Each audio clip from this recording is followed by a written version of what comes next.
Well, I think that in the United States, for the reasons I stated, there is a tradition of craft that's coming back. There was a movement for things that were made by machines.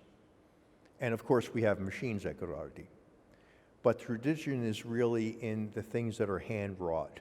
We can do wonderful things, like this mock-up that's outside this window. That was all put together with machines, and the heavy work was done by machine, but the really fine work was still done by hand, and the finishing is done by hand, and the edging is done by hand.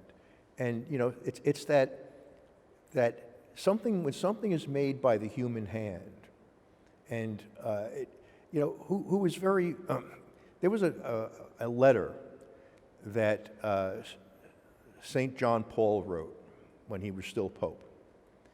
And he wrote a letter to artists. And the letter said that artists and craftsmen are part of continuing the procreation of God's creation. Okay?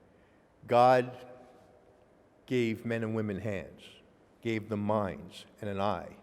And so by using those, and the hands and the craft is a continuation of God's creation. And when you're doing something like a church, you want handmade products because it really is symbolic of the creation.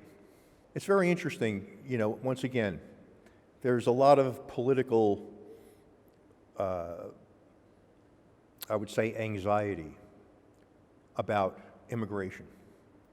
And immigration in the United States is what built the United States. Okay, literally.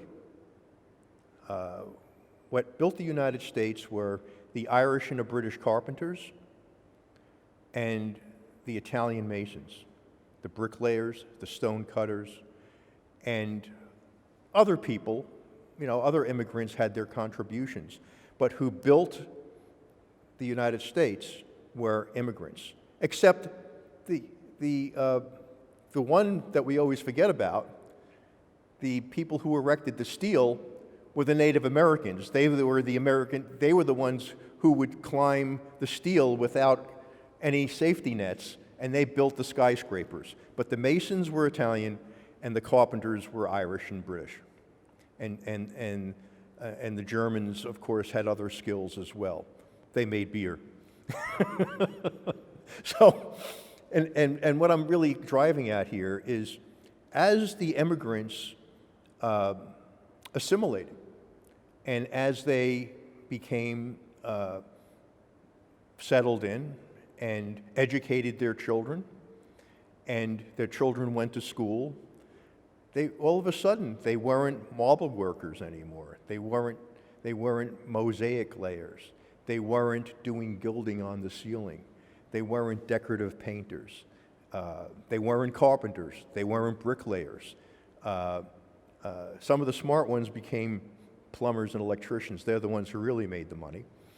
But the other ones went to college, and they became lawyers, and they became doctors, and they became teachers, and they became professore, and so no more masons, no more bricklayers, no more carpenters. Where do you have to go to get really good masonry? Where do you have to go to get great stone cutters? You have to come back to Italy, because people and families like the Ghirardis taught their children maybe not the same thing. Now, Franco still cut stone with his hands, okay? Giuliano cut stone out of the mountain with machines, okay? And Daniele figures out how to put it together and how the factory runs. Anna knows the design, okay? And Stefano is, the maestro who makes it all work with the money. So, but it's still in the masonry business, and it enables us in the United States now, when we want to do a fine church like the Cathedral of St. John the Baptist, you can't get stone cut in the United States like this, in very, very few places. You can in very few places, but they're very few. I can go to Verona, I can come to Carpenedolo, okay? I can go to Massa, of course, but there are many places in Italy to get great cut stone.